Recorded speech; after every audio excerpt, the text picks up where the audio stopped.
because he is a part of this institute, he is a part of the Alliance. He, as we say in French, il fait partie des meubles.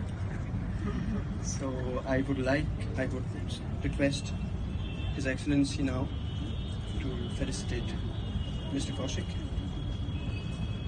with la médaille d'honneur du travail. Let's have a big round of applause.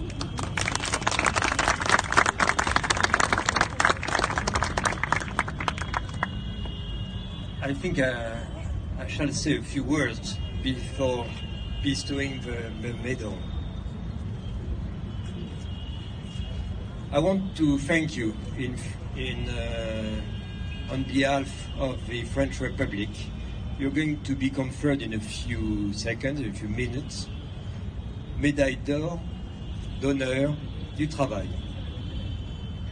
And it's a magnificent recognition of long-standing services.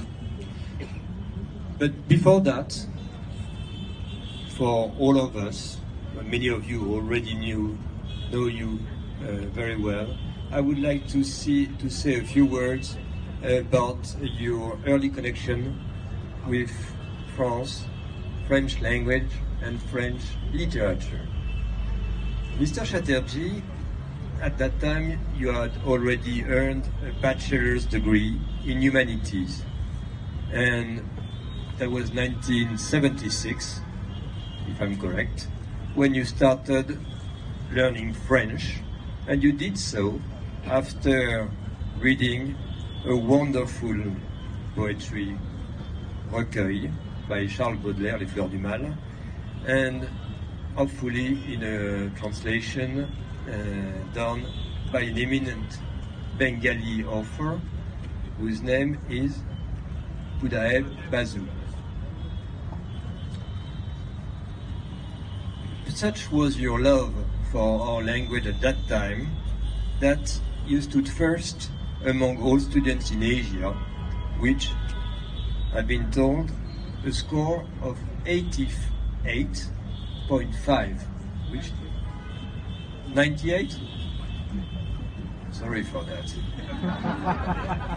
I see that this experience was quite something important to you also, since you remember accurately. And so you got your diplôme de langue and your diplôme supérieur. Since you were such a bright student, you went on to become a teacher, and you joined as faculty at Alliance Française du Bengale in 1981. And Monsieur Chatterjee, au nom de la République française, je vous remets la médaille d'honneur du travail d'or.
Il entre soudain dans une salle de classe.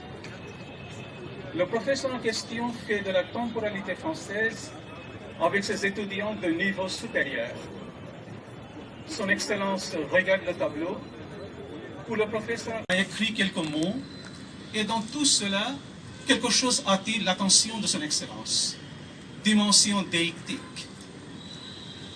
Il se retourne vers les étudiants, leur pose quelques questions, échange quelques paroles et il leur dit: en France, vous devez bien choisir votre interlocuteur au métro pour parler déictique. Son Excellence regarde le tableau et prononce encore deictique et il quitte la classe. Le professeur en question se recroqueville un peu. Le cours a continué, mais dans son esprit, en ce fort intérieur, a commencé une remise en cause de son enseignement. Est-ce qu'il aura été un peu trop cuistre, trop pédant? Lui qui en général est réfractaire à tout ce qui consiste à se faire valoir, qui est rétif à chercher à éblouir les autres par des mots grandioses, des termes en résonance, est-ce qu'il se serait laissé aller à la même tendance lui-même? Le cours se termine à un moment, le professeur s'assoit avec ses étudiants, comme d'habitude, avec des tasses de café, et ils lui disent « Monsieur, c'est l'un des meilleurs cours, sinon le meilleur, auquel nous ayons jamais assisté à l'Alliance. » Le côté sombre disparaît, se dissipe, leur sourire, leur chaleur, leurs félicitations font oublier, font disparaître ce petit malaise qui le travaillait jusqu'à maintenant. Reste quand même quelque chose de latent, de sous-jacent, qui continue à grignoter le paysage mental. Eh bien, ce professeur, c'est moi. Il y a quelques jours, Fabrice, notre cher directeur, M. Fabrice Plançon, m'a dit juste en bas de Park Mansion, en faisant une petite promenade de soleil, « Koshik, l'ambassade a accepté votre nomination. Vous avez été choisi, sélectionné pour cette récompense. Son Excellence se rappelle de vous. » Une immense vague d'émotions m'a empli de tous côtés. Pour moi, l'ambassade de France, il appartient à une autre dimension, à un autre univers. Se peut-il qu'il se soit souvenu de moi, moi qui suis si ordinaire, si médiocre? Et à ce moment-là, je me suis rendu compte que sa remarque sur la déictique, ce n'était pas une critique, ce n'était qu'un simple constat. Et donc, je tiens à exprimer en tout premier lieu ma profonde reconnaissance, mon immense gratitude à l'ambassade de France en Inde et à son Excellence M. Emmanuel Lonin pour m'avoir accordé cet honneur. Un simple artisan de langue française que je suis.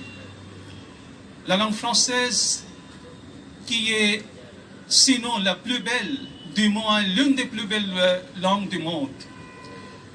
Et la France et l'Inde connaissent une longue histoire d'amitié et de collaboration dans des domaines variés, tant scientifiques et littéraires que politiques. Et je suis très fier d'y apporter une contribution, si insignifiante soit-elle, si petite qu'elle soit, une contribution quand même à cet édifice. Et la culture de la langue française s'avère d'autant plus pertinente que de nos jours, il y a une tendance partout dans le monde, une tendance à être négatif. Le français apprend à être positif. J'adresse également toute ma reconnaissance à Madame la Consul Générale et à Monsieur le Directeur pour avoir proposé mon nom pour cette récompense. Je remercie vivement Madame la Présidente et tous les membres du comité de leur long soutien constant, sans lequel il m'aurait été difficile de continuer si longtemps. Et mes collègues, on se côtoie tous les jours, on s'entraide, on est devenu une petite famille en quelque sorte. On fait de son mieux pour faire avancer ce bateau avec le directeur. Et finalement, les étudiants, ce sont eux qui sont les plus importants. C'est grâce à eux que je suis ici. Et quand demain, ce faste, ces lumières, cette décoration, cette musique en perspective auront disparu, et que je serai de nouveau dans une salle de classe, en face des étudiants, recommencera un nouveau défi. Chaque cours est un nouveau défi. Chaque cours avec les étudiants est une manière de se confronter à leur horizon d'attente. Et un cours réussi, ça se voit sur tous les visages, dans les comportements. On n'a pas besoin d'une feuille de feedback pour cela. Et donc, un grand merci encore et je souhaite à toutes et à tous une très belle soirée en perspective. Merci.